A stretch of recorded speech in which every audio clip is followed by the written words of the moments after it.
Good evening, everyone. Really glad, and I see this as a privilege to be a part of this. And this is a topic that actually is very dear to my heart. As we solve this problem every day at my organization, where we've not really solved everything, like I was telling Mr. T earlier. We've not solved this problem. We're on the path to solving the problem, but at least the little that we have done so far, we see a headway. I believe that we're off for a good start, and if we all imbibe some of these points that I'm going to bring out, I'm sure we will not be hungry. Of course, I'm sure most of us that are here are not really hungry, like physically hungry. But when you look at your environment, you understand. I think it was 2023, yes, when Tinubu came, President Tinubu, I beg your pardon, came to power, declared a state of emergency, Nigeria's state of emergency in food security. So it is very important. This is something that is really important and something that we really need to look into. Because whether you like it or not, people are going to bed hungry. People are dying of hunger. And fortunately for me, I'm in that system, so I see it every day. And honestly, the question I keep asking myself is, honestly, Nigeria, why are we hungry? Why are people hungry? Why are people going to bed hungry? Why? We have no excuse. We have no excuse. Really. So we'll just start with my slide and we go on from there. And like I was saying, the scale of in food security in this country, not just in Nigeria alone, but also in Africa, is huge. And with data, I'm sure you can see some of the data on the screen. 50.1% of Nigerians spend almost all their monthly income. And this is not actually it's not something I'm saying out of course, this is data. So, and we are bound by data, right? But I also see this every day in terms of the platform we run, where people spend over half of their salaries in purchasing food. And we already know that in Nigeria, for instance, we have a system of waiting till month end, when salary week, you understand it now. We all wait for salary week to purchase food items. And at the end of the day, when we see the numbers, when we see the amount of money people are actually spending on food, we know that, yes, this is really difficult, right? And then a large percentage of salaries goes to basic staples, right? All of it, the basic staples like gari, rice, these are basic staples, beans, yams, tomatoes, at the end of the day, most of what people earn goes to purchasing this food. Right?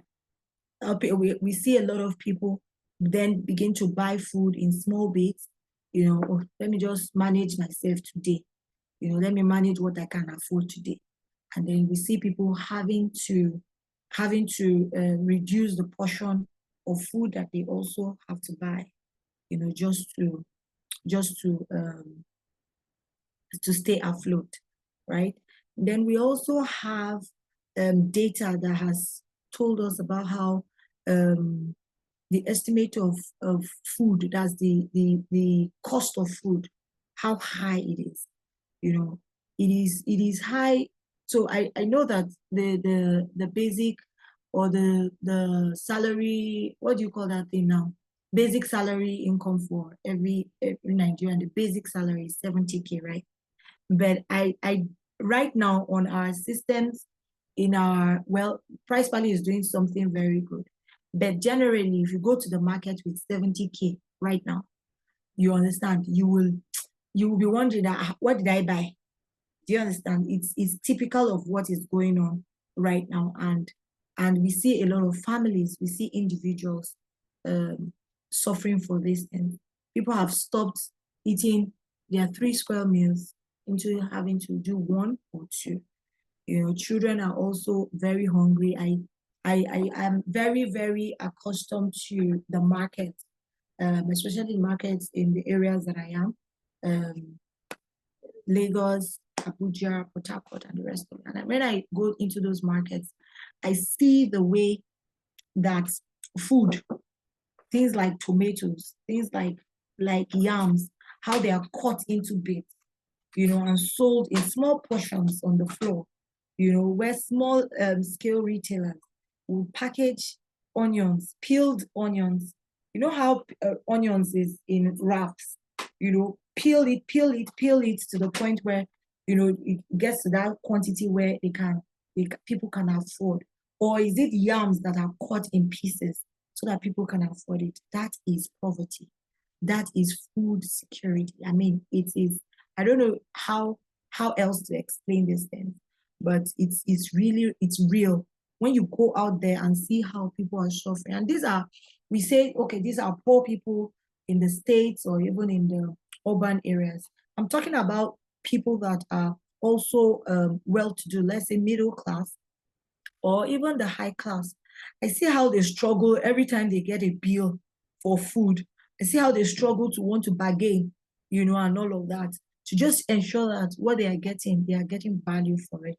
So we have a lot to do in this country in terms of solving the problem of food security.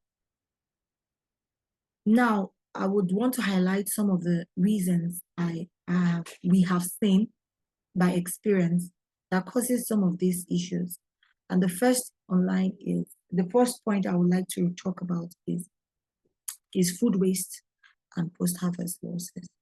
With data, we know that Nigeria loses about 50% of its agricultural produce, along the supply chain. And 50%. So imagine a farmer going to farm. You do all of the hard work. Let's take tomatoes as, for instance. You do all of the hard work to plant tomatoes. After planting tomatoes, you tend for it. After tending it, then you harvest. And you are going with the mindset that 50% of that tomatoes is going to waste. That is a normal mindset. That's a typical mindset of every farmer. You know that 50% of that tomatoes is going to waste. Farmers often harvest plenty. So you know how it is to plant tomatoes. You just harvest a lot of tomatoes, and then from your heart or due to experience, you already know that half of these tomatoes that you've harvested is going to spoil. I want us to take a moment and think about it. Because the truth is that that's hard-earned money. That's hard work, labor that has gone to waste. Yes, you will be able to get something out of it. But 50% is a lot. 50% is a lot to just do away with, right? Tomatoes while growing up, I'm from the north. While growing up, I grew up seeing tomatoes on the roads, right? It's typical when you are driving on the road, you see that's local dehydration, right? Because the quotas are very hot. So they will just use the quota, that's the road, to dehydrate tomatoes. That's it. I see that all the time. And while growing up, I began to understand what they were trying to do. Because so much tomatoes have been harvested. Oh, instead of everything going to waste, let's dry some. And then they dry them on the roads. And then I've tasted some of those tomatoes, and it's not worth it at the end of the day. Now, markets frequently discard heaps of rotten vegetables.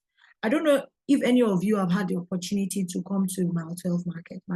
Mile 12 Market, I think for all the markets that I've been to, Mile 12 Market is one of the, my goodness, they are always fighting with the government because the amount of waste, like you are working in puddles of tomatoes or vegetables.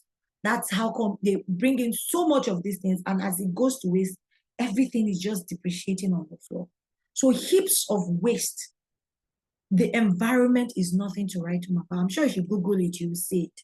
You know, that's part of the issues that we face. Many farmers cannot sell all their produce, I've said that before, in the market because of post-harvest loss. Of course, from the point of harvesting, it's either they don't have storage systems or they don't have vehicles that will move all their products, to wherever they're supposed to move it to, that's to access for the market. And all of these things mostly goes to waste. Now, without cold chain or proper transportation of food items, vegetables, for instance, even grains and tubers, without proper transportation or storage systems, many of these food will definitely go to waste, because there is a temperature that is required for many of these food that we produce. Vegetables, tubers, there is a reason why they last at a particular temperature. Then when all of these things are defeated, especially the fact that in Nigeria, most of our produce are grown in the north, right? And then we then feed the other parts of the country. Oh, middle belt, yes, we know that middle belt also, but you know the distance between the middle belt to the south or the southwest. It's a long journey. And I don't know how many of us have experienced on the road when you see trucks of tomatoes or trucks of yams. Sometimes those trucks will just collapse on the road because, of course, the roads are bad. Will just collapse, and the whole of that produce is wasted. Now, farms are in rural communities most of the time. Of course, in the rural communities, the urban cities, I know that Lagos State is trying right now. Ondo, most of the southwest, they are trying, to produce a lot of things now, not depending on the middle belt, especially because of how the seasonalities of this produce are. But most of the time, majority of this produce come from the rural area. And of course, having to produce things from the rural areas, the roads are not perfect. So imagine moving food items from. So let me use my village as an example. Do you understand? Producing from all the way in my village, coming out to the roads, that's another hassle, because the roads are not good, vehicles are not available, proper vehicles, agricultural practices are not even put in place for those products. They all just go to waste. Now we have economic costs, attached to this as well. Post-harvest loss cost Nigeria about $10 billion annually, just post-harvest loss. This is data that I found, and it's true. Imagine farmers producing more than enough food, yet the country still faces hunger. Let's take, for instance, tomatoes. Tomatoes are produced in a particular season, and the amount of tomatoes that are produced and harvested, we are still not able to feed the country. I'm talking about weeks. So for instance, I'm in Lagos, and tomatoes are produced in Zaria, right? This week, tomatoes happen to come to Lagos for that week. The amount of tomato or the price of tomato that season is going to be okay. Then the next week, I'm not even talking about seasonality now, just next week or even days in between, something happens. They are not able to bring tomatoes, and then the price of tomato just goes up.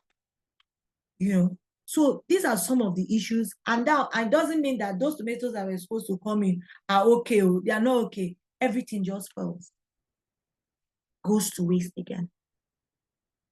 I personally, I find it very difficult to accept the fact that something valuable as food goes to waste. Even at home, I tell my children, nothing must go to waste. Even at my work where we do operations in terms of supply chain, we try as much as possible to reuse these items, turn this waste into products that will still be beneficial one way or the other. Even if we can't eat it, we have animals, goats, and all of those things to eat it. But it's very, very disheartening when something as precious as food goes to waste. And this is something that we're also trying to look at to ensure that things are properly done in terms of agricultural practices.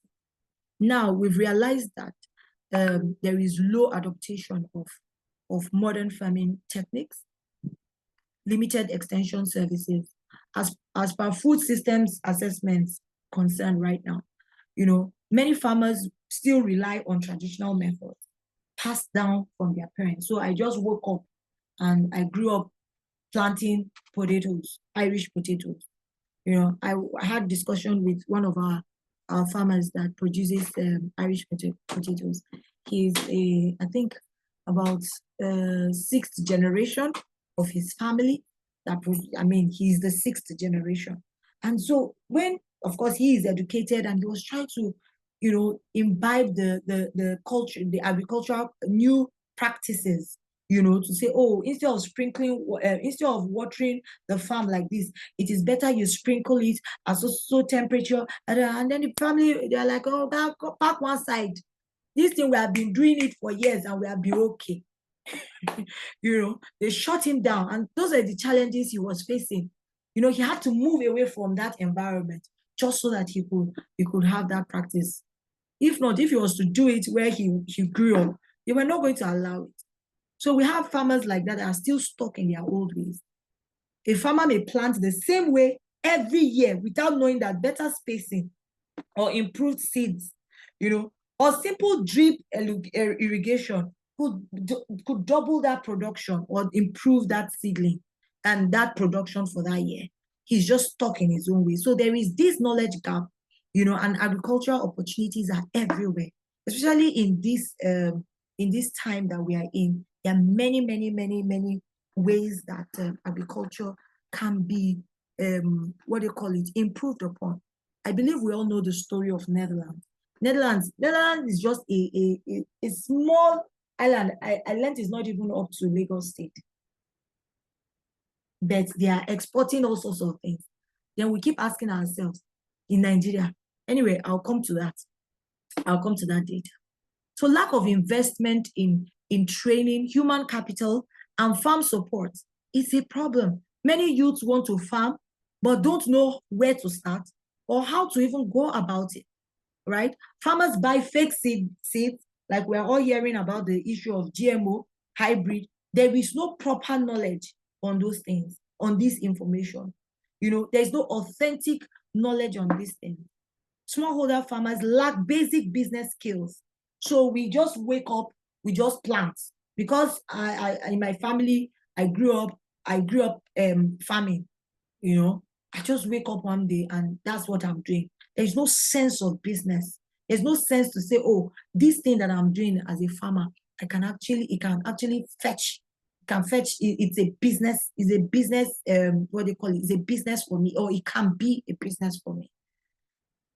Without training, many farmers do not understand post-harvest loss, handling, leading to spoilage and loss. You don't understand. Some people don't even understand that when you are harvesting some certain products, you don't harvest it at a particular time of the day.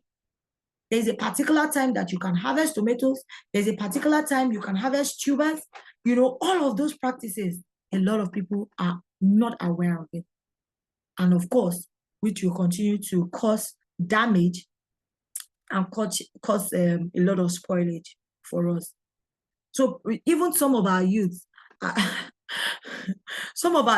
not willing to even do this thing called farming, because they believe that farming is for poor people.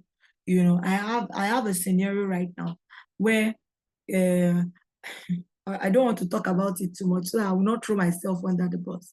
But where we see young people that are not knowledgeable about farming are going to do things that are unethical, like burning of trees, cash crops, because they are totally ignorant about how things should be. So families often encourage children to leave farming and pursue white-collar jobs, be a doctor, be an engineer, and all of that, which is not meant to be so. Farming it's a staple. Imagine that everyone in Nigeria is farming something, or there are incentives to encourage people to farm. We will not go hungry. We will not go hungry. And of course, I've spoken about lack of training, lack of information. Many don't understand how to even access loans, grants, and these opportunities are out there. These opportunities are out there. So it's just for people to be to become aware. Awareness is important. We do that a lot for our farmers, where we give them access to loans. We have loans, different capacities. You know, people, some will do 1 digit for us, some will do 2 digits, where farmers can come and take loans so that they can produce. You know, these things are out there. These opportunities are there for people to adopt. So why agriculture? Why is it that agriculture is not attractive? And then the structural barriers. Poor infrastructure, of course, bad roads, lack of storage, insufficient power supply, hamper farm, farm to market accesses. Farmers often lose a large portion of harvest, which I've spoken and will not re-emphasize. The journey that should take 1 hour takes 5 hours. I remember one of those times that we got some tomatoes all the way from Jos coming to Lagos, and we put these tomatoes in a vehicle.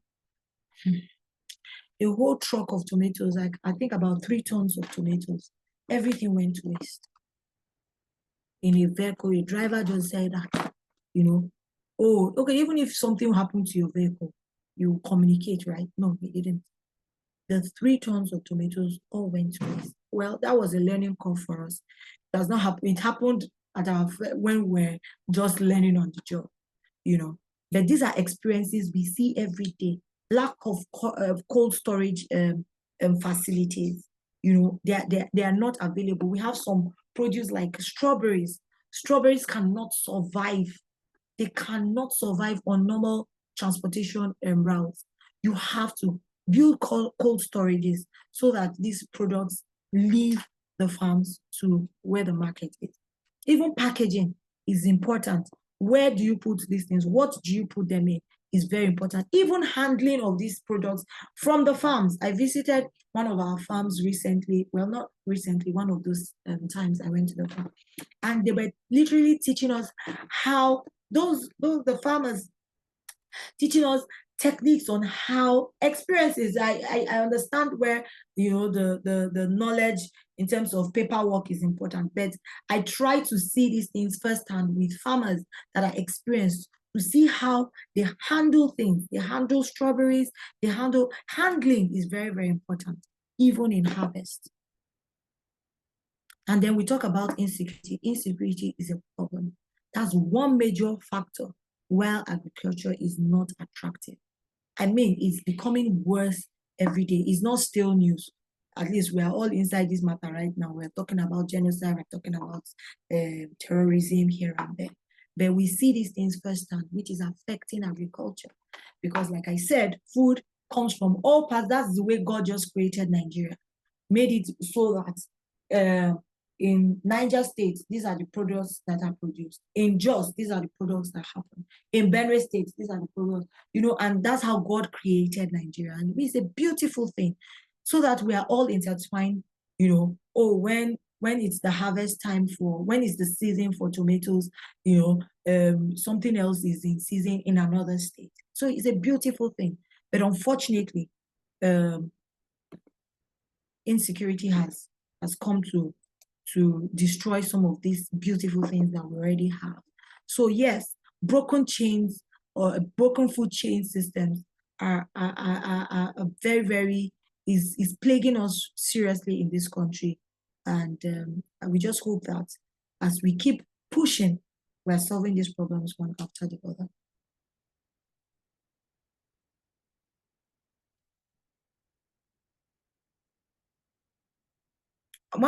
Another, let me just talk about government in terms of policy when it comes to, let me go back, in terms of why agriculture is not attractive, because this is a major factor.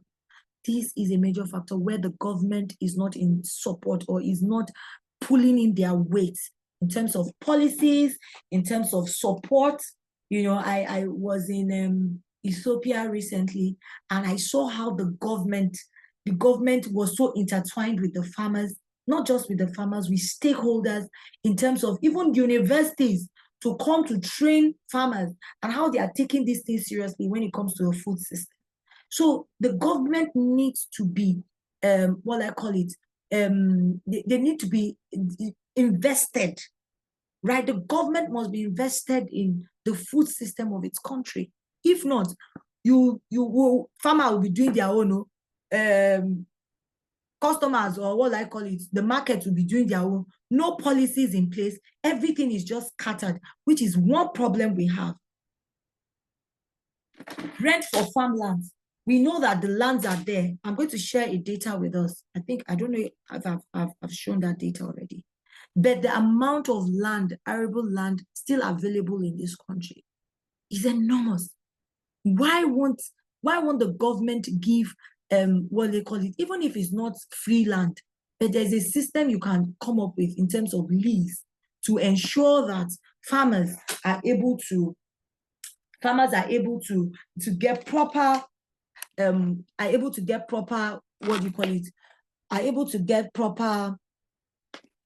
proper land lease, you know, and everything. So it's important that the government is invested and try to help and try to support, you know, the food system of its country. And of course, finances, of course, the banks are doing a lot of things. I know of several banks that are really, really supporting smallholder farmers, sterling banks. I don't want to, let me not mention their name. So it's not as if I'm campaigning for them. But lots of banks now, and many other financial institutions are supporting smallholder farmers just to ensure that the food systems are working properly. But this is a major one. If the financial constraints are there, it will definitely, agriculture will not be attractive. Yes, and so this was the part I was talking about, of the fact that there is 56% of Nigerians' arable land remains unexploited. It's still free. Even the road to my state, just moving from, what do you call it, Suleja, down to Niger State, the enormous land that is there, which is not just any kind of land that has not been exploited or even tested to know that, oh, this land is, of course, these lands are still virgin land. There are many states like that at this point in time that we have, like I said, 56 of Nigerians' arable land has not been touched. That's huge.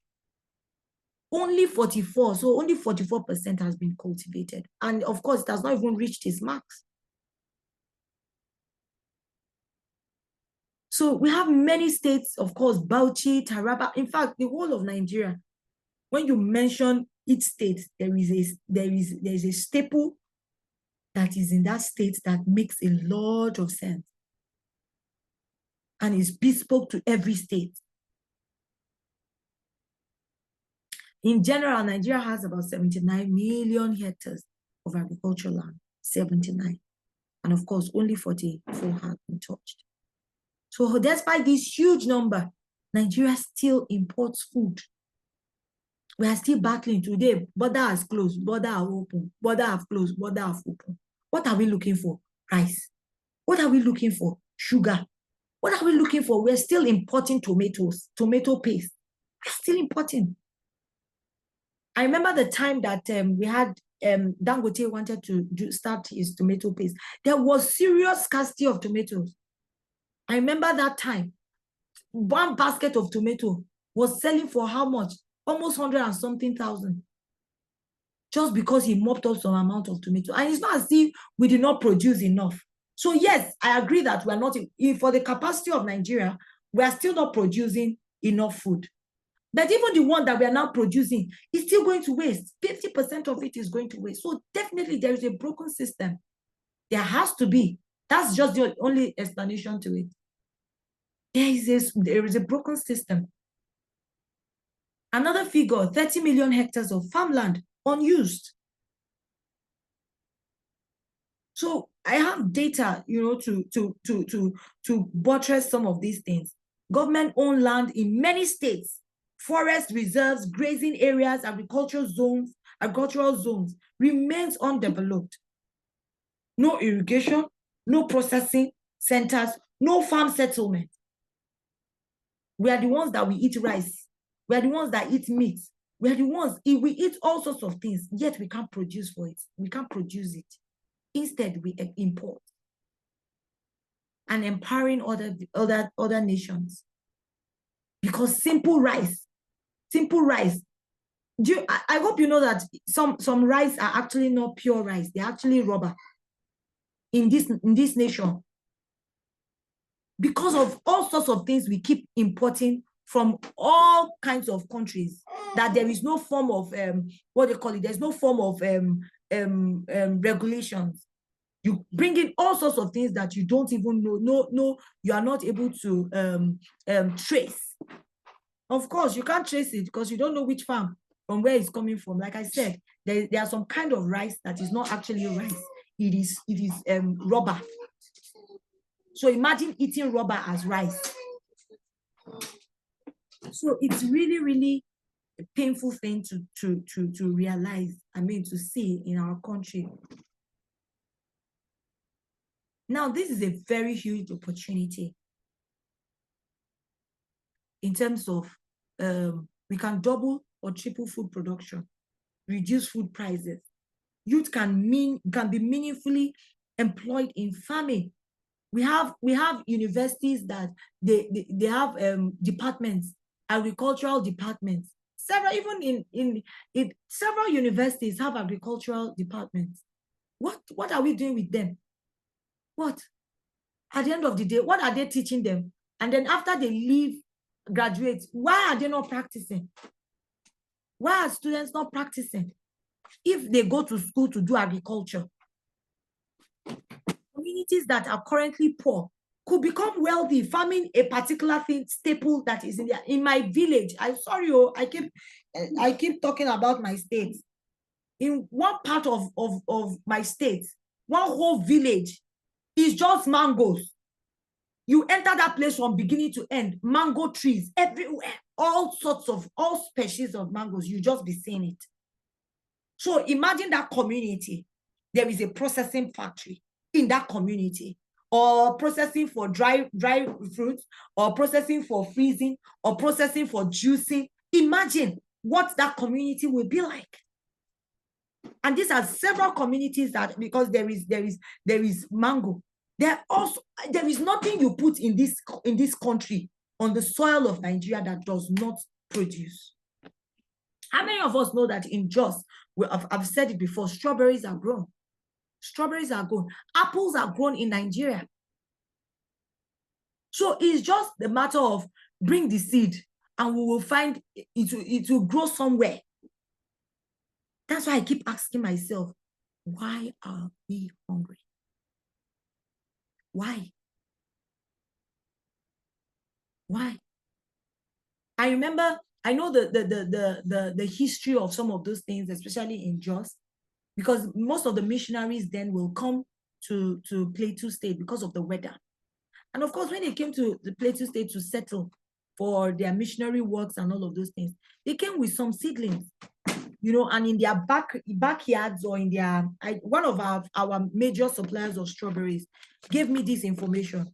One of his Catholic priests, or I don't know if it's a Catholic priest, or one of his priests or missionaries that came, he's like the third generation of strawberries in his community, came, and then the man who just, one day he came with strawberries from his, I don't know which country he came with, and then after eating strawberries, they let him just plant it beside his house.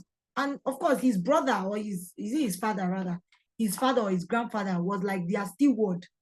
That's how you will follow them to be doing the cultivating the strawberry. That's how the man learned how to produce strawberries.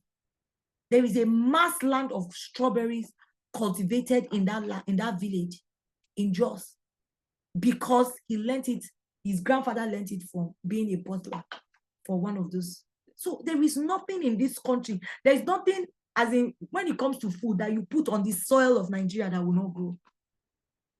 Maybe now we are seeing grapes, red grapes, green grapes, raspberries are grown in Nigeria. So we really do not. I keep asking myself that question. I'm asking it every day. Why are we home? God has blessed us. We keep hearing that cocoa, Nigeria's cocoa is the best around the world. Yet, it's nowhere to be found. Instead, it's just misused. Have you gone to the villages where they produce cocoa? How it's wasted.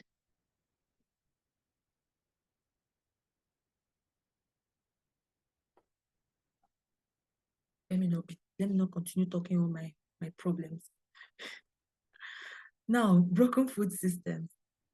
The key challenges, I've said, unorganized structure, lack of coordination among farmers, agricultors, and marketers. That is a problem. So a tomato farmer in Kano may not know when Lagos, for instance, are oversupplied or undersupplied. There's no central information system. There's no, oh, don't bring now, there's tomato now, or bring so time, we need so quantity. Nothing like that. Different states set their own rules.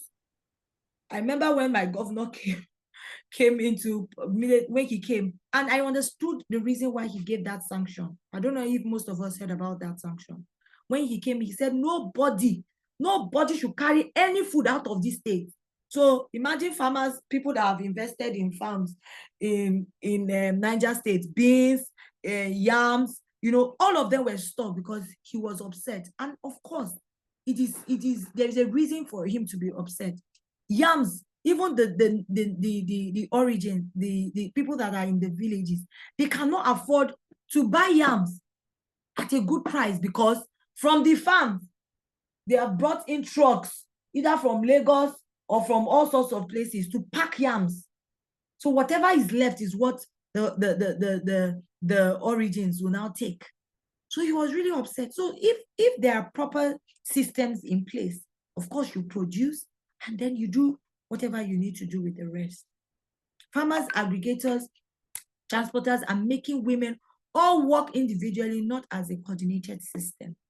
Of course, in many villages, like I speak, farming still works like you plant, you harvest, hope somebody comes to buy. No planning pipelines. There is a supply-demand mismatch. Farmers will just plant, just wake up, like I said, just woke up one morning, because I'm from a generation of farmers. This is time to start harvesting tomato. Let me harvest tomato. After I harvest, let me start producing tomatoes. When it's time to harvest, I harvest. Whatever the quantity is the outcome, I harvest it, and then I'm watching. If people cannot buy it, I'll go and stand outside and shade it. If people don't buy it, I'll put the rest on the quota road so that it dries. There is no planning. So farmers will just farm because it's their duty to do. No proper planning. There is a supply-demand mismatch. No direct market access, of course, because, like I said, there is no planning in the first place. You don't even know where you want to take the food. You just farm. And then there is a major problem, which we consider as multiple middlemen. Multiple middlemen in Nigeria is a hassle. Now these guys go to the farms, negotiate with the farmer. I want to buy this your tomato, for instance. This bar, or I'll be talking tomato. So sorry, your tomato is one of our best selling. So I keep talking about tomatoes. This basket of tomato is 500 naira.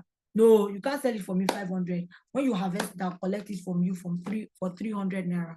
This is a basket of tomatoes, maybe putting standards to it. Let me say about maybe 30 kg. Yeah, 25 to 30 kg. I'm going to pay a ridiculous amount of money maybe you are bargaining 500, let me give you 300. And then these multiple middlemen will arrange these things. By the time it gets to the cities, they are selling it for maybe 10,000 naira. Meanwhile, you are paid farmer that produced, that did all the work. And the truth about these multiple middlemen is that they are not even interested in the farm. They are not interested about agriculture. They are not interested in the farmer. All they care about, that's where my problem is. What they care about is how to enrich themselves. Because at the end of the day, the truth is that as a middleman, what you're doing is that you're trying to provide access to the farmer. So, but because the farmer already is handicapped, doesn't know what to do, whatever they bargain, he will take it like that. Now, this middleman has enriched himself, right?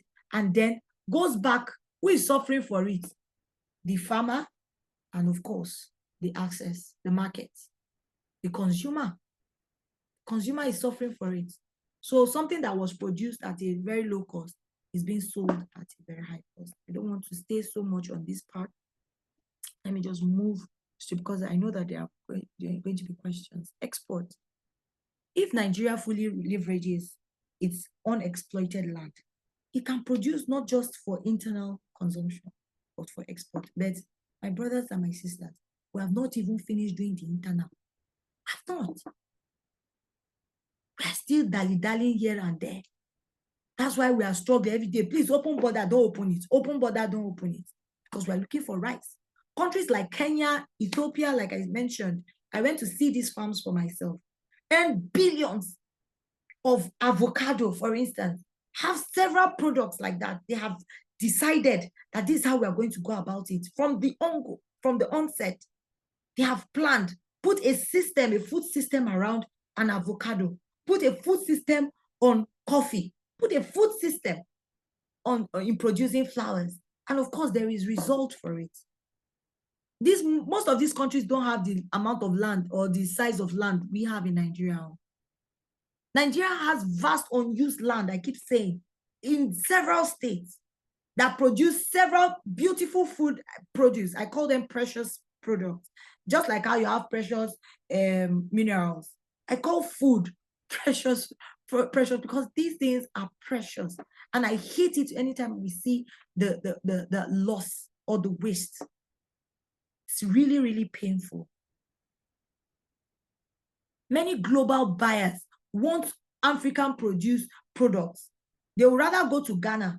How many of you know that Ghana's yam, they collect Ghana's yam in the US, UK, than they want to? They don't even, of course, Nigerian yams, I think it was just very recently, about last year or 2 years ago, that were unbanned. If not, you cannot take yam out of Nigeria that you want to export it to another country. Nigerian yam to Ghana yam. You can imagine. Have you tasted it before? God have mercy. Exports will bring in foreign exchange, reduce reliance on oil, and create jobs. When cocoa and palm oil thrives.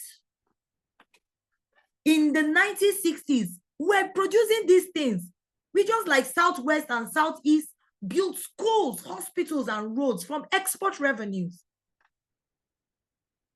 In my state, we're pyramids of, what do you call that now? Groundnuts.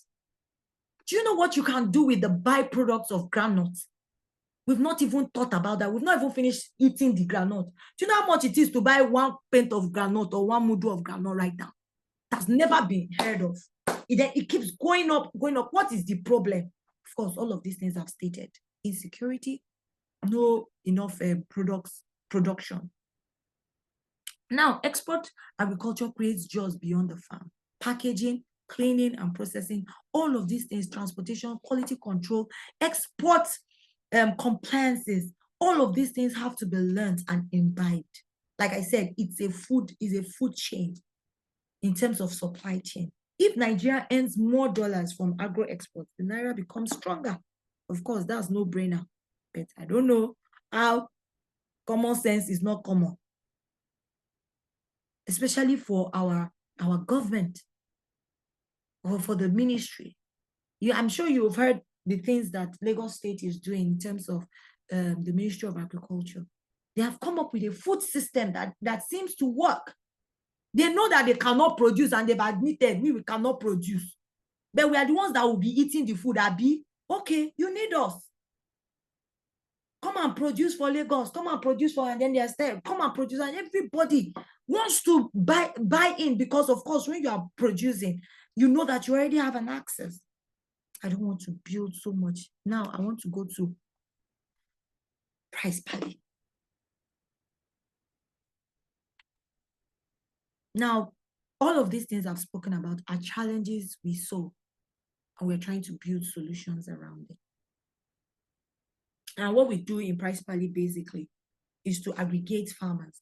We go directly to the farms, initiate them to say, oh, come and plant for us.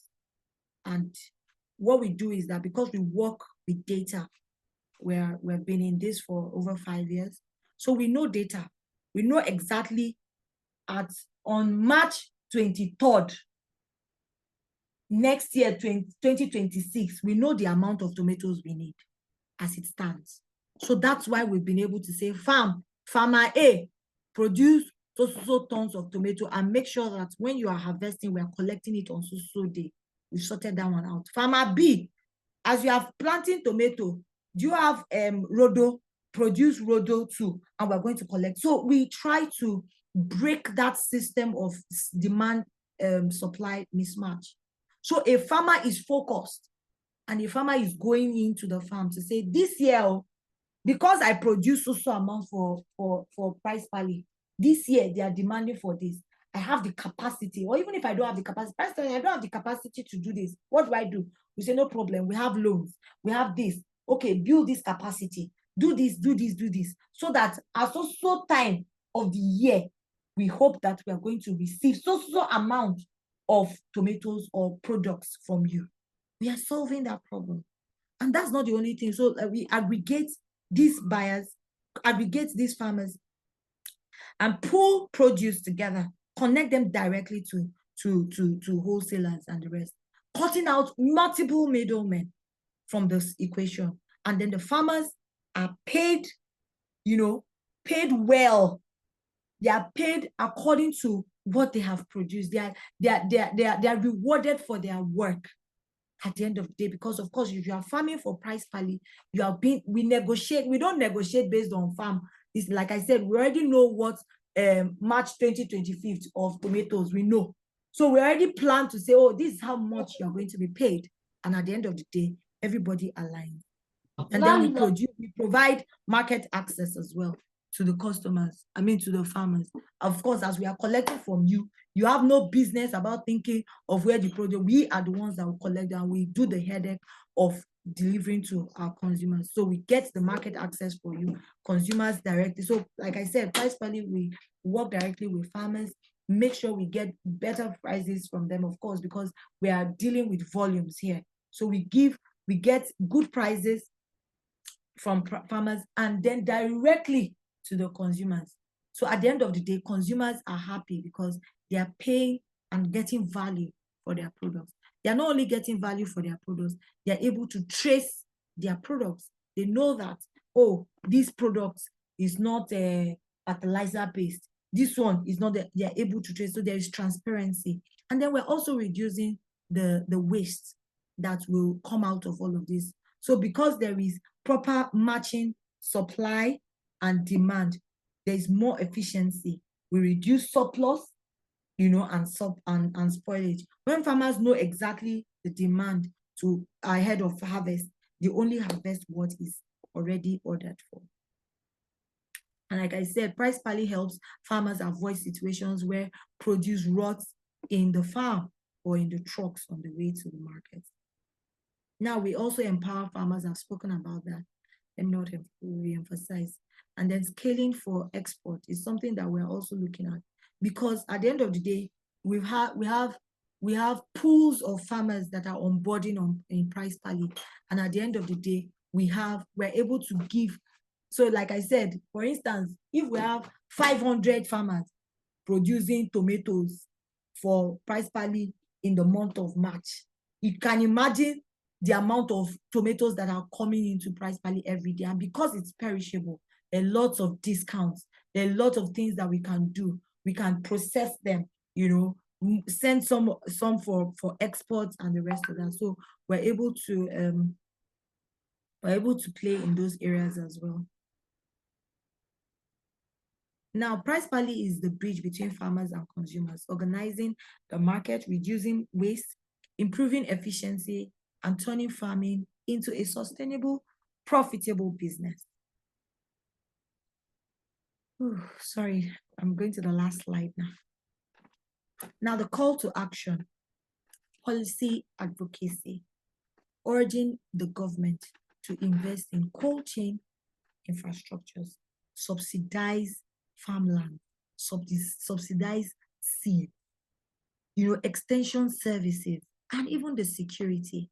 These are things that we always try whenever we have the opportunity to speak with the government or policymakers. The government will invest. Imagine things, tomatoes or whatever, coming from Kano or from Jos, and their cold storage systems, bringing these things in. Or the fertilizers or seedlings or mechanizations are subsidized for farmers. I can't remember one of those countries that went on strike in Europe. All the farmers went on strike, all because they did not pay them their normal subsidy that they used to give them. The whole of the farmers of that country, they went on strike. Because who sent you in Nigeria? Improve rural security, of course. Security is a major point. And I want to emphasize partnership. PricePally we would like to partner with a lot of NGOs, which we do already. A lot of NGOs reach out to us. A lot of startups, even banks, they reach out to us. Even logistic partners, they reach out to us to say, oh, how can we plug in? How can we plug into what you're doing? Because of course we need trucks, we need systems, we need what do you call it, agri-tech startups that deals in testing, soil testing, quality control, digital extension, crop insurances, and all of those things. We would like to partner with all of these people, to help us do what we are doing already. So let me not push the gun. Let me just go ahead. And I think one of my quotes is that if we have an organized system, food system, empower our farmers, and use our land wisely, Nigeria will not only feed itself, it will feed the whole world. No one, we should become sovereign in terms of there should be sovereignty of food in our nation. No one is permitted to go hungry because we have no excuse for any child or any human being to go hungry. Thank you very much.